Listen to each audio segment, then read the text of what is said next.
গতকাল ভোট হয়ে গেল ষষ্ঠ দফার ভোট।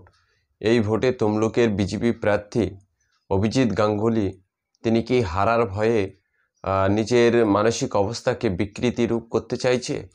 জি 24 ঘন্টায় লাইভে থাকাকালীন তিনি তার হারের যন্ত্রণা মেনে নিতে না পারার যে কারণ হবে সেই কারণের বহিঃপ্রকাশ করতে গিয়ে জি 24 ঘন্টার বাংলা মিডিয়ার যিনি সঞ্চালক এবং প্রধান এডিটর মৌপিয়া নন্দীর সঙ্গে যে খারাপ ব্যবহার করেছে এবং তার ভাষা বন্ধনীগুলো যে এত নিম্ন রুচির ছিল, সেটা থেকে দেখলেই বোঝা যায় যে অভিজিৎ গাঙ্গুলি এবছর তমলুক লোকসভা কেন্দ্র থেকে হারতে চলেছে। এবং তাকে বলির পাঁটা করার জন্য অনেক অনেক ধন্যবাদ রাজ্যের বিরোধী দলনেতা মাননীয় শুভেন্দু অধিকারীকে। অভিজিৎ গাঙ্গুলি তিনি প্রথমে নিজেকে সেকুলার অর্থাৎ সবার প্রতি তার সমান দায় দায়িত্ব আছে বলে প্রচার করলেও এবং তিনি বিচারকের আসনে বসে তার রাজনৈতিক জমিকে মানুষের চোখে ধুলো দিয়ে ঠিক করলেও এবং সিপিএমের চোখে তিনি ভগবান থাকতে থাকতে হঠাৎ কখন শয়তান হয়ে যাওয়া ব্যক্তিত্ব থাকার পরেও তিনি মিডিয়ার সামনে যে খারাপ ব্যবহার করেছে, এটা কখনোই একজন বাঙালি বা বাংলা প্রেমী মানুষ হয়ে মেনে নেওয়া অসম্ভব ব্যাপার। আপনারা প্রথমে ভিডিওটি দেখুন, তাহলে ভিডিও দেখলেই বুঝতে পারবেন অভিজিৎ গাঙ্গুলি হারার ভয়ে অর্থাৎ দেবাংশু ভট্টাচার্যের মতো একজন বাচ্চা ছেলের কাছে হেরে যাওয়ার ভয়ে কি তার ভয়ঙ্কর রূপ হয়েছে, যেটা কিনা মিডিয়ার সামনে ধীরে ধীরে পরিস্ফুটিত হতে চলেছে। এবং 4 তারিখের পরে তাকে জনগণ কিভাবে গ্রহণ করবে বা তিনি যে বিচারকের আসনে বসে সংবিধানকে সামনে রেখে হাজার হাজার চাকরি প্রার্থী এবং চাকরি প্রাপকদের সাথে ছেলেখেলা করেছে, তার যে শেষ পরিণতি কী হবে সেটা তো পরের কথা, কিন্তু তিনি যে মিডিয়ার সামনে যে ব্যবহারটি করেছে সেটা অত্যন্ত খারাপ এবং নিম্ন রুচির পরিচয় বহন করে। ভিডিও দেখে অবশ্যই দর্শক আপনার মতামত কমেন্ট বক্সে জানাবেন। ইলেকশন হওয়ার আগেই কেন্দ্রীয় সরকারের নিয়ে নেওয়া উচিত সাময়িকভাবে।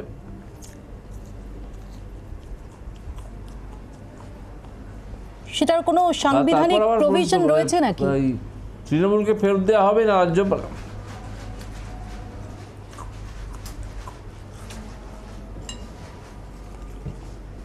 সব কিছুর জন্য সাংবিধানিক প্রশ্ন সংবিধান লাগে? আপনি যে মাইনে পান আপনার চ্যানেল থেকে, সাংবিধানিক প্রভিশন আছে নাকি?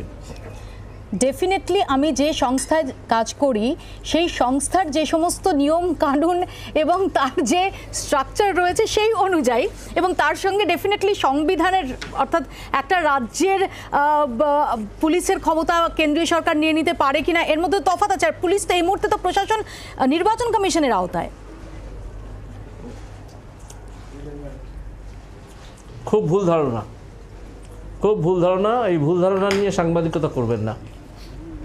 আমি ডেফিনেটলি আপনি যখন সাজেশন দিয়েছেন আমি বিকল্প পেশার চেষ্টা করব, যদি আপনি একটু বুঝিয়ে দেন যে এক্স্যাক্টলি কিভাবে এই মুহূর্তে রাজ্যের প্রশাসন সেটা কেন্দ্রীয় সরকার নিয়ে নিতে পারে। হ্যাঁ, তাই করুন। কি জানেন আপনি সংবিধান সম্বন্ধে?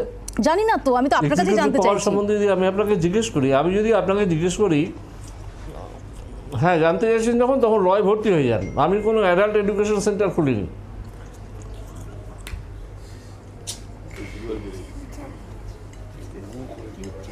অভিজিৎ বাবু, আপনার আজকে কি একটু মাথাটা গরম আছে? আপনি তো অত্যন্ত সেন্সিবল, অত্যন্ত বিনম্র কথা বলেন বলেই জেনে থাকি। আজকে একটু উত্তেজিত দেখছি।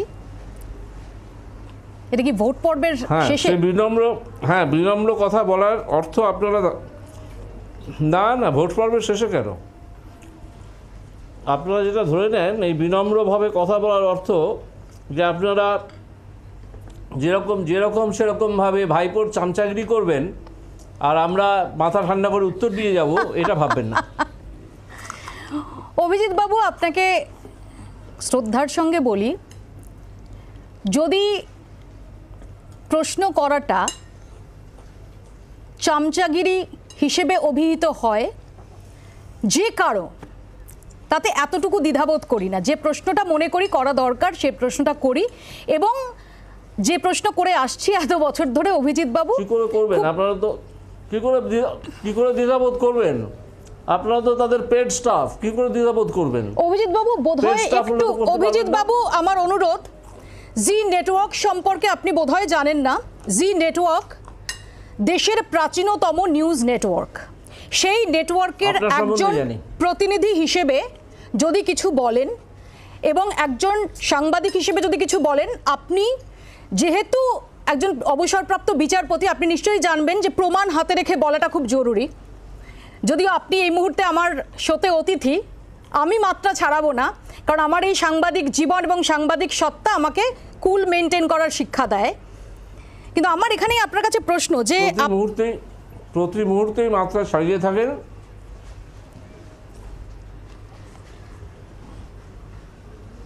এবং বিশেষ বিশেষ সময় মাত্রা বেশি করে ছাড়ান, এসব আমাদের দেখা আছে। আরেকবার বলুন অভিজিৎ বাবু। আপনি যদি শুনতে না পেয়ে থাকেন সেটা আপনার প্রবলেম, আমার নয়।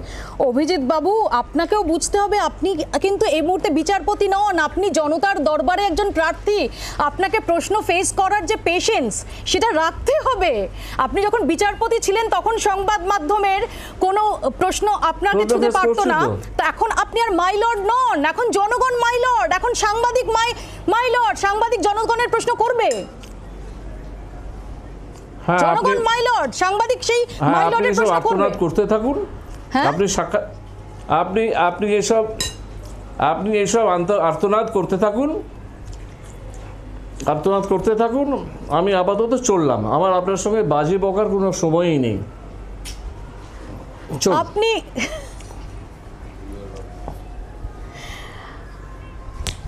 আপনি বিজেপির একজন প্রার্থী লোকসভার, আপনি প্রশ্ন শোনার এবং উত্তর দেওয়ার ধৈর্য সেটা রাখতে পারলেন না।